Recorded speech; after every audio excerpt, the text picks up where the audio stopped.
Hi hello friends, నేను మీ రియా మనవిత్. నేను ఇప్పుడైతే ఇంకో స్టోరీతో వచ్చాను మీ దగ్గరికి. ఇప్పుడు ఇంకో స్టోరీ ఏంటంటే, ఒక ఊర్లో ఒక హరీష్ అనే వాళ్ళ భార్య ఉండేవాళ్ళు. హరీష్ భార్య వచ్చి ఎక్కువగా మాట్లాడడం అలా చేస్తూ ఉంటే, నువ్వు తక్కువ మాట్లాడు, అవసరమైనప్పుడు మాట్లాడు అంటే వినట్లేదు హరీష్ వాళ్ళ భార్య.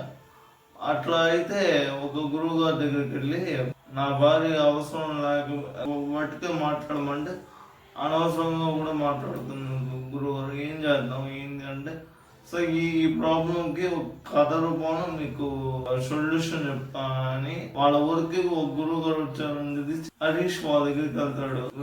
గురువు గారు వెళ్ళిన తర్వాత ప్రాబ్లం హరీష్ ఇట్లా ప్రాబ్లం చెప్తే, నీకు ఒక స్టోరీ చెప్తాను మా గురువు గారు చెప్పింది. మా గురువు గారి దగ్గర ఉన్న ఒక శిష్యుడు కథ చెప్తాను అని చెప్తాడు.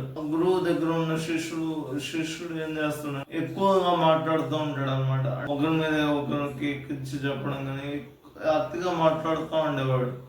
సరే మీ గురువు గారిని ఒకసారి అడిగాడు అనమాట. అడిగితే గురువుగారు నాకేమైనా తీసి ఇవ్వండి, నేను దేశం అంటే సంకల్పం ఇవ్వండి, నేను ఆ సంకల్పం చేసిన అని అడుగుతాడు అనమాట. ఒక నెల రోజులు నువ్వు ఎవరితో మాట్లాడకూడదు. ఏంది గురుగారు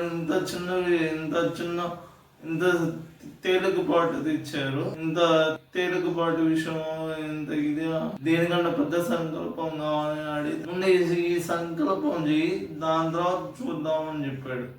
చెప్పిన తర్వాత ఒకరోజు చూశాడు బాగానే ఉంది, రెండో రోజు చూశాడు బాగానే ఉంది, మూడో రోజు ఏం సరే ఫ్రెండ్స్, ఇక్కడ దాకా అయిపోయింది, దీని నెక్స్ట్ పార్ట్ సెకండ్ పార్ట్ వస్తుంది. Okay, bye friends.